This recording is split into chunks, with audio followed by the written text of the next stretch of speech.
This Week in Fish and Wildlife, sponsored by your local Montana Toyota dealers.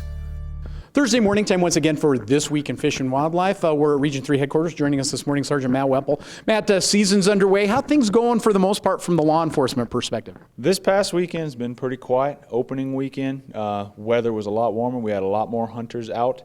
Overall, it's been good. We do have a few things, though, that we do see every year that we have to deal with, unfortunately.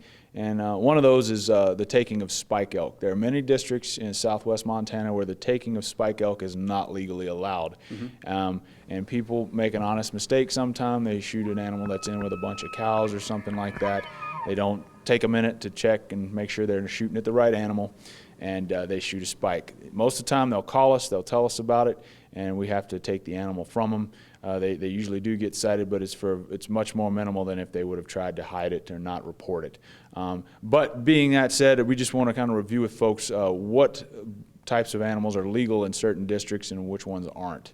Yeah, let's talk about that. You brought a nice visual with you this morning. Sure. So we want to talk about, most districts in southwest Montana allow the taking on a general elk license of either a brow tine bull or antlerless elk. Some districts are brow tine bull only. They don't allow antlerless elk, so you want to check and make sure that the district you're hunting in has what is allowed on a general elk license, and the same for a general deer license as well.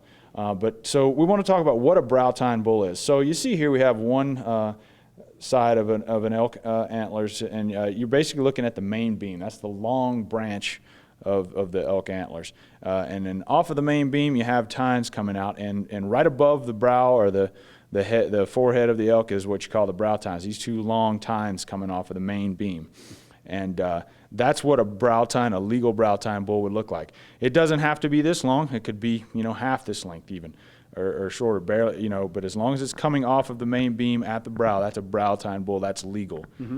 If it was just this lone main beam with no tines down here and just this fork at the top, that would be a spike elk. That would not be a legal bull in a unit that only allows for brow tine or antlerless. Right. So we just want to make sure folks know what a brow tine bull looks like, and make sure that you're reading the regulations and that you know what's legal on your general elk license or your general deer license. The other thing that this requires is to know what it is you're shooting at.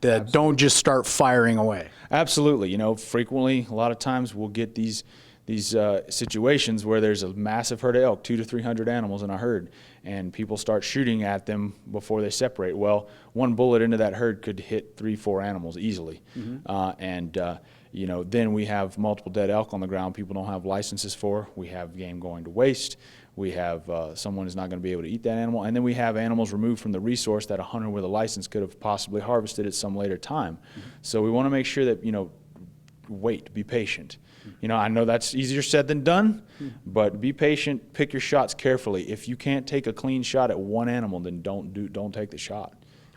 Also, if for some reason you have made that missed shot, you've injured a couple of animals or you've hit a couple, the best thing to do is do the right thing, isn't it? Absolutely. Call us. 1-800-TIP-MONT. Call us. Tell us what happened. We'll lead you through the process of what you need to do to salvage that animal. And it's going to be we are going to work with you. We'll give you a fair deal. I'm not saying you won't walk away with a citation, but it's going to be minimal compared to what it would be had you tried to cover it up and then you got caught later. I can promise you that.